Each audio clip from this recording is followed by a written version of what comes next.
وَقُلْ جَاءَ الْحَقُّ وَزَهَقَ الْبَاطِلُ إِنَّ الْبَاطِلَ كَانَ زَهُوقًا۔ الحمد للہ وکفى وسلام علی عباده الذین اصطفى، اما بعد، اللہم الہمنی رشدی واعذنی من شر نفسی۔ سامعین، ایران کے جہانی رہنما علی خامنئی کے بارے میں بہت سے لوگ جاننا چاہتے ہیں کہ ان کا مذہبی موقف کیا تھا۔ میں نے ان کی کتابیں پڑھنے کے لیے منگوائیں اور پڑھنا شروع کیا تو اس دوران ایک تحقیقی مضمون پہ نگاہ پڑ گئی۔ اپنی تحقیقات اور ان کا خلاصہ تو کسی اور مجلس میں پیش کروں گا، فی الحال وہی مضمون سنا رہا ہوں۔ اس سلسلے میں میرا موقف محفوظ ہے، وہ انشاءاللہ میری تحقیق میں آئے گا۔ مضمون لکھنے والے کا نام مامون رشید ابن ہارون رشید ہے۔ وہ لکھتے ہیں، صحابہ کرام جو اس دین کے ستون، ناقلین شریعت و مبلغین دین اور نبی کریم صلی اللہ علیہ وسلم کے انصار و مددگار تھے، جن کا تزکیہ خود اللہ نے قرآن مجید میں اور رسول اللہ صلی اللہ علیہ وسلم نے اپنی متعدد احادیث میں کیا ہے۔ اس تحریر میں ہم ان عظیم اور پاک باز ہستیوں کے حوالے سے خامنئی کے افکار کا جائزہ لیں گے، کیونکہ آج کل بعض فریب خوردہ اور تلبیس کار افراد یہ دعویٰ کر رہے ہیں کہ خامنئی وحدت امت کا داعی اور مسلمانوں کے عظیم اتحاد و اتفاق کا علم بردار تھا، صحابہ کو برا بھلا نہیں کہتا تھا، نہ مقدسات کو نشانہ بناتا تھا، بلکہ لوگوں کو مسلمانوں کے ہاں محترم شخصیات پر طعن و تشنیع سے روکتا تھا۔ لیکن حقیقت اس کے بالکل برعکس ہے۔ وہ خود اپنی تقریروں اور تحریروں کے اندر صحابہ کی شان میں گستاخی کرنے میں کوئی موقع نہیں چھوڑتا تھا اور اس معاملے میں ہمیشہ پیش رہتا تھا۔ ہاں، چونکہ وہ تقیہ باز، رافضی اور مکار سیاستداں تھا، اس لیے الفاظ کی جادوگری، تدلیس و تلبیس کا سہارا لے کر لوگوں کو دھوکہ دینے میں کامیاب ہو گیا کہ وہ سب و شتم اور دشنام ترازیوں سے پاک ہے اور فقط اتحاد امت کی بات کرتا ہے۔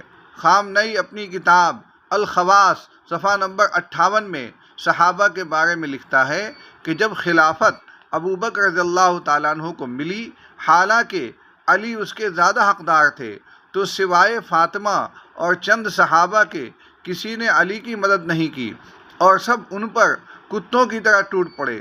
یہ صحابہ کی شان میں گستاخی نہیں تو اور کیا ہے کہ انہیں کتوں سے تشبیہ دی جائے اور یہ باور کرایا جائے کہ انہوں نے حضرت علی پر ظلم کیا تھا اور انہیں تنہا کر کے ان سے خلافت غصب کر لی تھی۔ افسوس کی بات یہ ہے کہ اس کے باوجود سہولت کاران رافضیت کو سمجھ نہیں آئے گا اور اسے قائد معظم اور داعی اتحاد ثابت کریں گے۔ وہ مزید لکھتا ہے، پس علی دو گروہوں کے درمیان پھنس گئے۔ پہلا گروہ ان کے حق کو نظر انداز کرنے والا اور دوسرا منافق اور حاسد تھا۔ الخواص صفحہ نمبر 58۔ یہاں خامنئی صحابہ کو صریحاً منافق اور حاسد کہہ رہا ہے۔ اس کے باوجود کوئی ہوش مند سنی یہ کیسے کہہ سکتا ہے کہ وہ صحابہ پر طعن نہیں کرتا تھا؟ کیا خامنئی کے حامیوں سے یہ سب باتیں مخفی ہیں اور وہ صرف اتنا جانتے ہیں کہ وہ بظاہر صحابہ کو گالی دینے سے منع کرتا تھا؟ اگر اس نے کسی موقع پر منع بھی کیا ہے تو کیا ان سب باتوں کی روشنی میں اس کی سیاسی بیان بازی سے زیادہ کی حیثیت رکھتی ہے؟ خاص کر تب جب وہ صحابہ کو منافق اور کتوں کی طرح ٹوٹ پڑنے والا کہہ رہا ہو۔ کیا اس سے بڑھ کر بھی کوئی گالی ہو سکتی ہے؟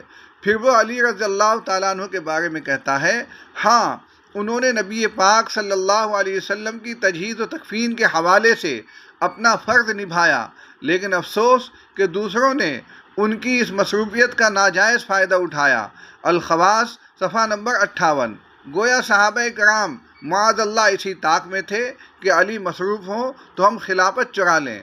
حقیقت یہ ہے کہ امت کو اس وقت ایک خلیفہ کی اشد ضرورت تھی جو امت کے معاملات کو سنبھالتا، اس لیے صحابہ نے خلیفہ کے انتخاب میں جلدی کی۔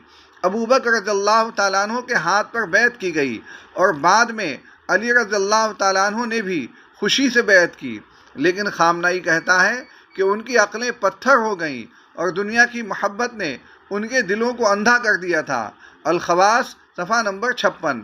مزید کہتا ہے انہوں نے ان کی مصروفیت کا فائدہ اٹھایا اور خلافت پر قبضہ کر کے اسے چرا لیا اور ان کے حق سے انہیں محروم کر دیا، اور اس بزدلانہ حرکت کے انتہائی منفی اثرات مرتب ہوئے۔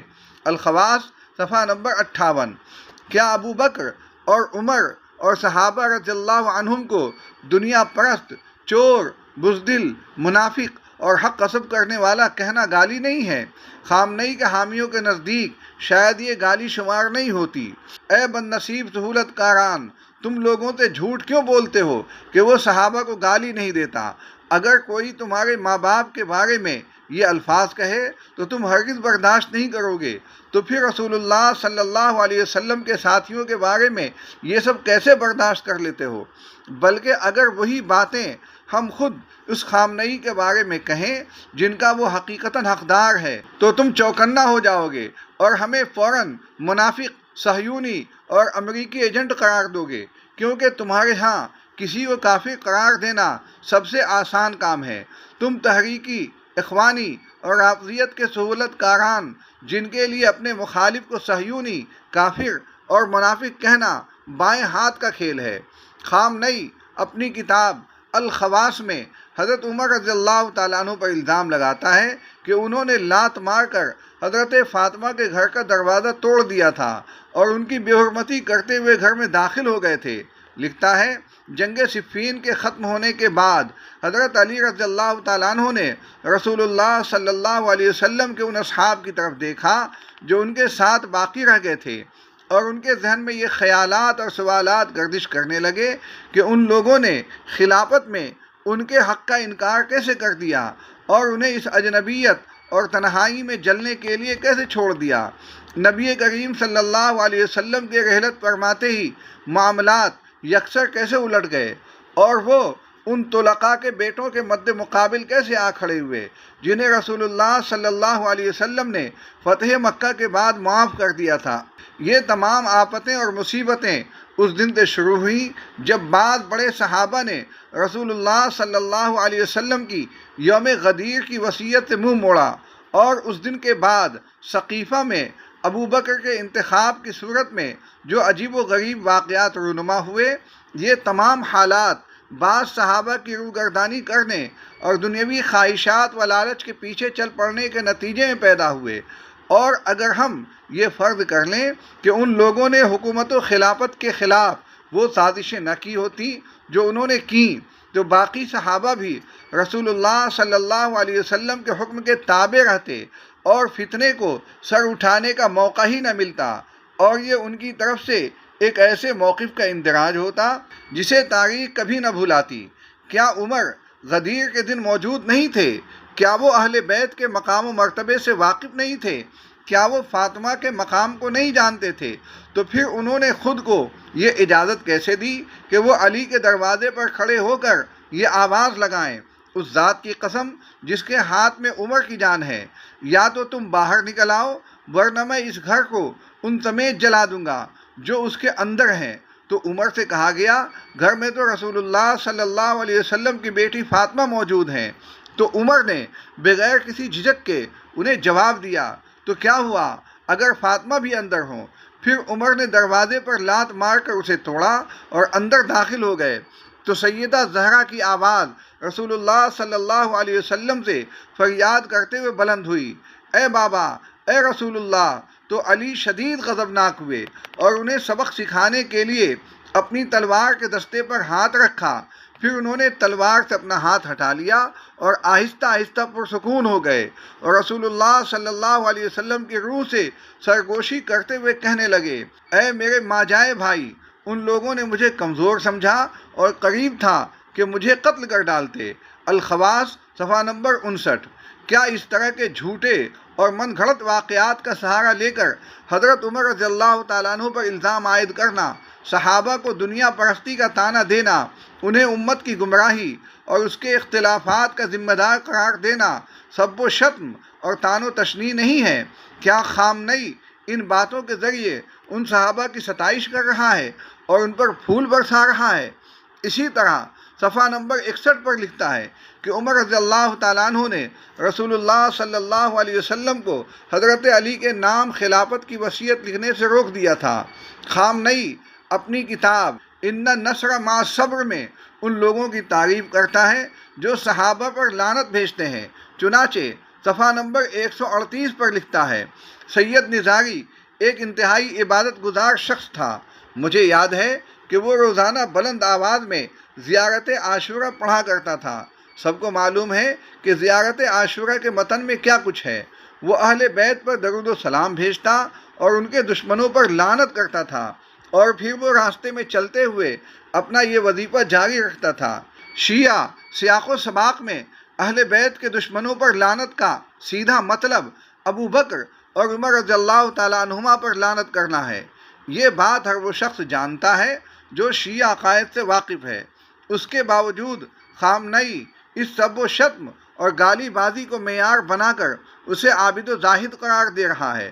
اپنی کتاب الخواص صفحہ نمبر 63 میں مبشر بالجنہ اور جلیل القدر صحابی حضرت عبد الرحمن ابن عوف رضی اللہ تعالیٰ عنہ پر تان کرتے ہوئے لکھتا ہے، عبد الرحمن میں اتنی ہمت نہ تھی کہ وہ کھلم کھلا مخالفت کرتے، اس لیے انہوں نے مکر و فریب کا سہارا لیا، اور جب عبد الرحمن نے شیخین کی سیرت کو کتاب اللہ اور سنت نبوی کے مد مقابل لا کھڑا کیا تو دراصل اس نے جبہہ حق اور اس کے امام کے خلاف اپنے بغض و عناد کے ترکش کا آخری تیر چلا دیا، کیونکہ وہ بخوبی جانتا تھا کہ امام شریعت مقدسہ کے کس قدر پابند ہیں، اور اسی دھوکے کے ذریعے عبد الرحمن ابن عوف اور ان کے گروہ نے لوگوں کو حق اور انصاف کے محور سے ہٹانے میں کامیابی حاصل کر لی، اور یوں امام علی علیہ السلام تنہا بے یار و مددگار رہ گئے اور ان کا حق چھین لیا گیا۔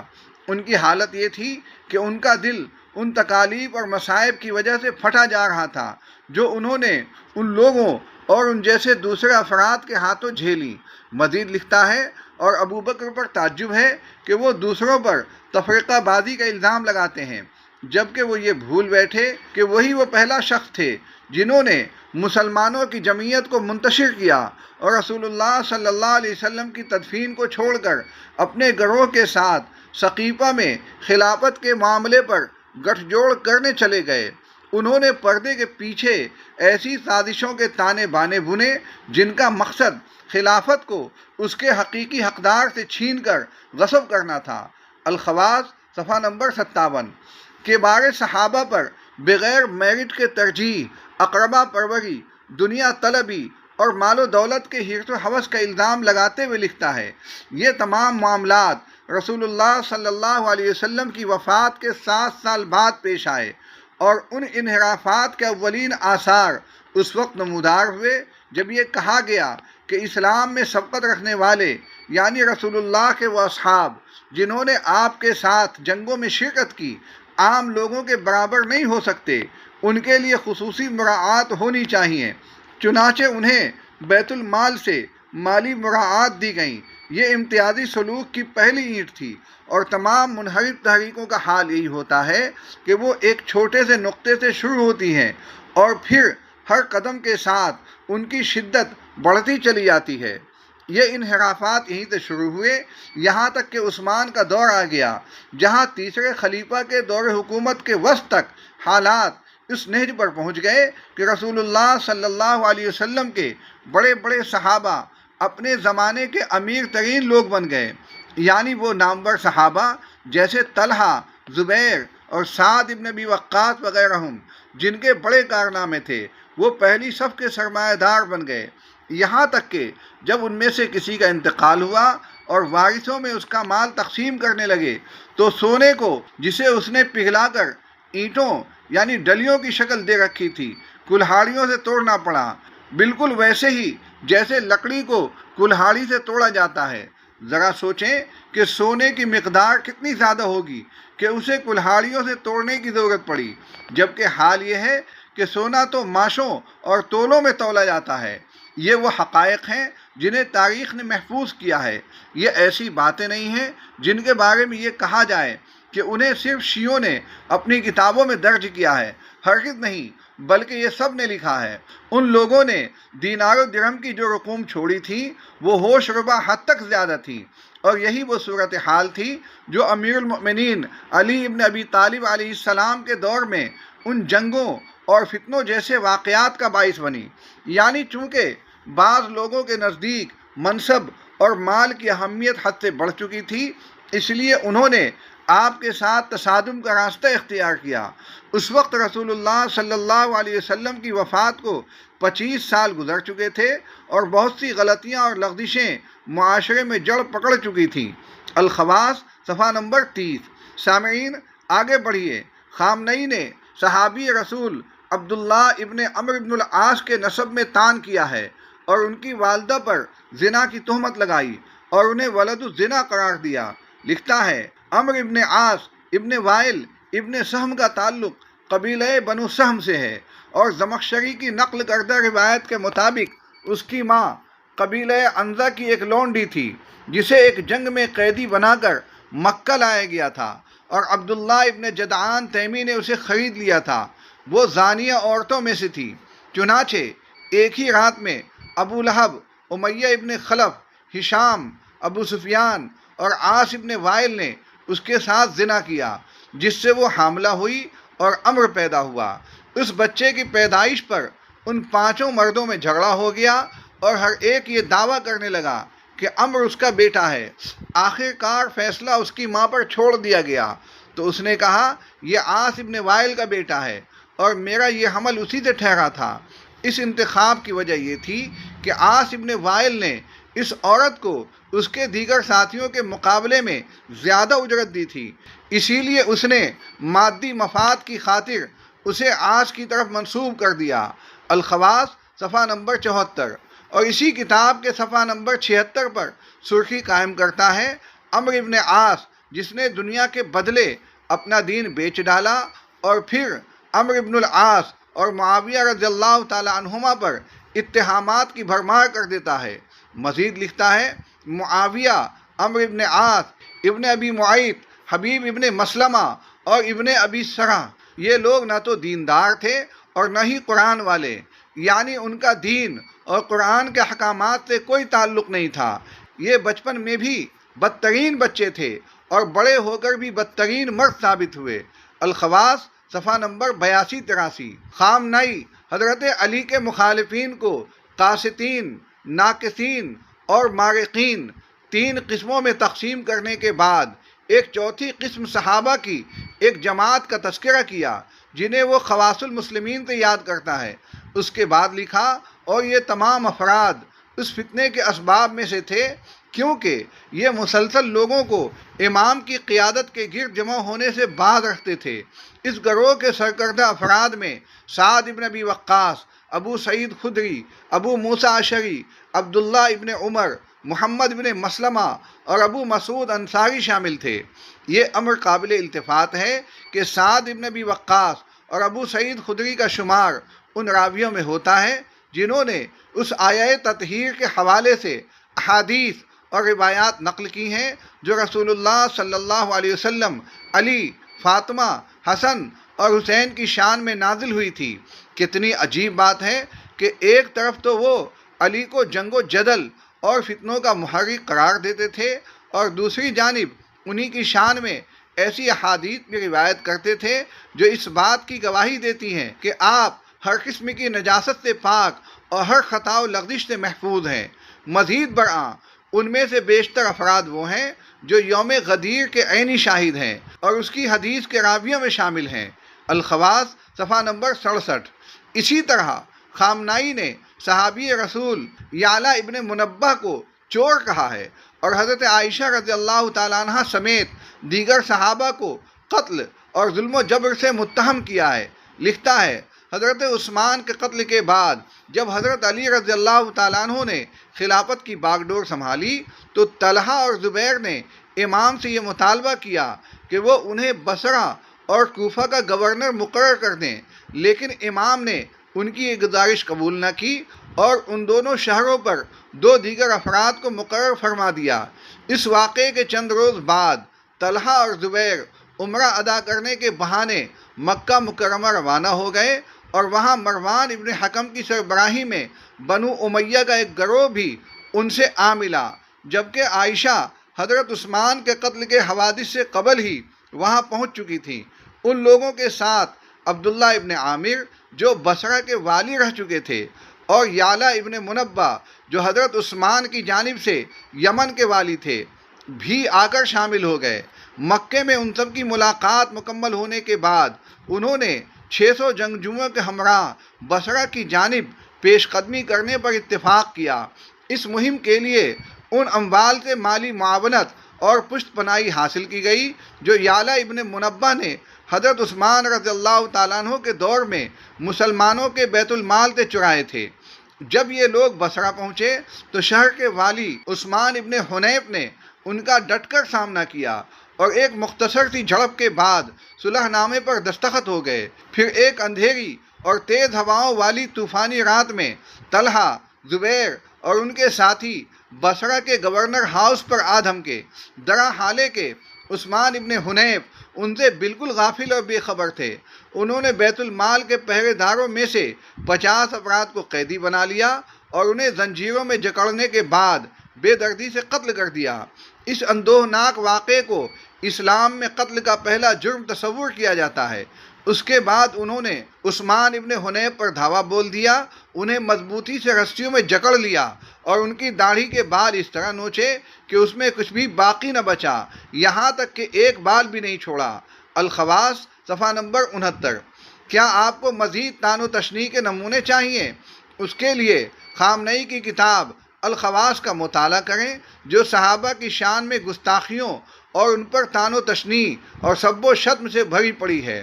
خامنئی اپنی کتاب الدروس العظیمہ من سیرت اہل البیت صفحہ نمبر 17 میں حضرت معاویہ رضی اللہ تعالیٰ عنہ کو ایک گھٹیا شخص قرار دیتا ہے، اور صرف یہی نہیں بلکہ ان پر اور تمام بنو امیہ پر لعنت بھیجتا ہے۔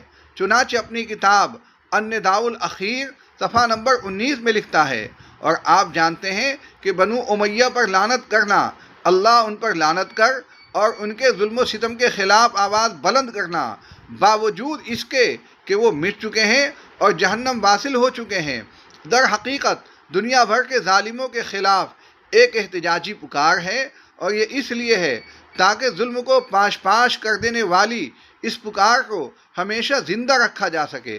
اسی طرح اپنی ایک اور کتاب تاریخ الامام الخمینی صفحہ نمبر 245 میں لکھتا ہے، اور آپ جانتے ہیں کہ بنو امیہ پر لعنت کرنا، اللہ ان پر لعنت کرے اور ان کے ظلم و ستم کے خلاف آواز بلند کرنا، باوجود اس کے کہ وہ مٹ چکے ہیں اور جہنم واصل ہو چکے ہیں۔ اب ذرا سوچئے بنو امیہ کون ہیں؟ بنو امیہ میں سر فہرست حضرت عثمان بن عفان، حضرت معاویہ اور حضرت ابو سفیان رضی اللہ تعالیٰ عنہم شامل ہیں، اور یہ ان پر لعنت کر رہا ہے اور کہہ رہا ہے کہ وہ سب جہنم واصل ہو چکے ہیں، اور پھر بھی لوگ کہتے ہیں کہ خامنئی صحابہ پر طعن نہیں کرتا، مقدسات کی توہین نہیں کرتا اور اتحاد کی دعوت دیتا ہے۔ وہ مزید لکھتا ہے، اور یہ لازم ہے کہ ماتمی مجلسوں میں ان دشمنان اہل بیت کا ذکر کیا جائے اور ان پر لعنت کی جائے، یعنی وہ دشمن اہل بیت پر جو کہ روافض کے ہاں دراصل صحابہ کرام ہی ہیں پر لعن طعن کو لازم قرار دے رہا ہے، اور سہولت کاران رافضیت کہتے ہیں کہ خامنئی معصوم ہے۔ اب کہاں ہیں وہ لوگ جو یہ دعویٰ کرتے ہیں کہ وہ صحابہ پر طعن نہیں کرتا اور صحابہ کو برا بھلا کہنے سے روکتا ہے، جبکہ وہ خود کہہ رہا ہے کہ ماتمی جلوسوں اور مجلسوں میں بنو امیہ پر لعنت کرنا اور بھرپور طریقے سے ان کی مذمت کرنا ضروری ہے۔ صحابی رسول ابو سفیان رضی اللہ تعالیٰ عنہ کے بارے میں لکھتا ہے، راویوں نے کثرت سے اس بات کا ذکر کیا ہے کہ اس نازک موقع پر ابو سفیان نے بظاہر حضرت علی کے پرجوش حامی کا روپ دھار لیا تھا، چنانچہ وہ ڈرانے دھمکانے اور چیلنج دینے لگا اور کہنے لگا، خدا کی قسم میں ان خلافت پر قبضہ کرنے والوں کے خلاف مدینہ کی گلیوں کو گھوڑوں اور پیادہ سپاہیوں سے بھر دوں گا۔ لیکن علی علیہ السلام پر یہ حقیقت چھپی ہوئی نہ تھی کہ ابو سفیان کا یہ طرز عمل محض مسلمانوں کے درمیان پھوٹ ڈالنے اور فتنے کی آگ بھڑکانے کے لیے تھا، تاکہ اسے اور اس جیسے دوسرے لوگوں کو جنہوں نے اپنے دلوں میں شرک اور نفاق چھپا رکھا تھا، اسلام دشمن مقاصد حاصل کرنے کا موقع مل سکے۔ الخواص صفحہ نمبر 55-56۔ اپنی کتاب الخواص میں وہ جلیل القدر صحابی عبداللہ ابن زبیر رضی اللہ تعالیٰ عنہ کو جھوٹا اور جھوٹی گواہی دینے والا قرار دیتا ہے۔ چنانچہ صفحہ نمبر 65 پر لکھتا ہے، وہ 50 آدمیوں کو لے آیا جنہوں نے گواہی دی کہ یہ پانی حوض کا پانی نہیں ہے، اور یہ اسلام میں دی جانے والی پہلی جھوٹی گواہی تھی۔ یہ بذات خود ایک من گھڑت کہانی ہے جسے بنیاد بنا کر ایک صحابی کو جھوٹا کہا جا رہا ہے۔ جو لوگ خامنئی کا دفاع کرتے ہوئے کہتے ہیں کہ وہ سیدہ عائشہ رضی اللہ تعالیٰ عنہ پر طعن نہیں کرتا، وہ جھوٹ بولتے ہیں۔ ہاں، شیعوں کا ایک گروہ ایسا ہے جو سیدہ عائشہ کی پاک دامنی پر کیچڑ اچھالتا ہے، جبکہ خامنئی والا گروہ بظاہر اور علانیہ ایسا نہیں کرتا۔ لیکن کیا وہ ان پر دوسرے حوالوں سے طعن نہیں کرتا؟ خامنئی اسی کتاب کے اسی صفحے پر لکھتا ہے، اور جاہلی افکار ان صحابہ کے درمیان دوبارہ سرایت کرنے لگے، اور دین رفتہ رفتہ دنیوی مفادات اور مادی فوائد حاصل کرنے کا ایک ذریعہ بن گیا۔ اس نے یہاں سیدہ عائشہ کا نام تو نہیں لیا، لیکن اگلے ہی جملے میں دیکھیں کہ وہ یہ طعنہ کس پر فٹ کرتا ہے۔ لکھتا ہے، رسول اللہ صلی اللہ علیہ وسلم نے اپنی وفات سے پہلے ہی ان واقعات کی پیشین گوئی کر دی تھی جب آپ ایک دن اپنے گھر میں عائشہ اور بعض دیگر ازواج کی موجودگی میں بیٹھے تھے۔ آپ صلی اللہ علیہ وسلم نے فرمایا، مجھے ایسا لگ رہا ہے کہ تم میں سے ایک پر حوض کے کتے بھونک رہے ہیں، اور اے حمیرہ یعنی اے عائشہ، بچنا کہیں وہ تم ہی نہ ہو۔ خامنئی اپنی کتاب میں اس کے ذریعے باور کرانا چاہتا ہے کہ دین کو دنیوی مفادات کے لیے استعمال کرنے اور جاہلی افکار اپنانے والی ذات نعوذ باللہ سیدہ عائشہ رضی اللہ تعالیٰ عنہ کی تھی۔ امام ذہبی رحمۃ اللہ علیہ شیعوں کے درجات بیان کرتے ہوئے فرماتے ہیں، اگر کوئی شیعہ ترقی کر کے شیخین یعنی ابو بکر و عمر کی برائی کرنے تک پہنچ جائے تو وہ خبیث رافضی ہے۔ سیر اعلام النبلاء جلد نمبر 7 صفحہ نمبر 370۔ امام سفیان ثوری رحمۃ اللہ علیہ سے پوچھا گیا کہ کیا اس شخص کے پیچھے نماز پڑھی جا سکتی ہے جو ابو بکر و عمر کو گالیاں دیتا ہو؟ فرمایا، نہیں۔ شرح اصول اعتقاد اہل سنہ والجماعہ للالکائی۔ امام ابو زرع کہتے ہیں، جب تم کسی شخص کو رسول اللہ صلی اللہ علیہ وسلم کے کسی بھی صحابی کی تنقیص کرتے ہوئے دیکھو تو جان لو کہ وہ زندیق ہے۔ الکفایہ للخطیب صفحہ نمبر 49۔ اللہ تعالی ہم سب کو صحیح فہم عطا فرمائے۔ وآخر دعوانا ان الحمد للہ رب العالمین۔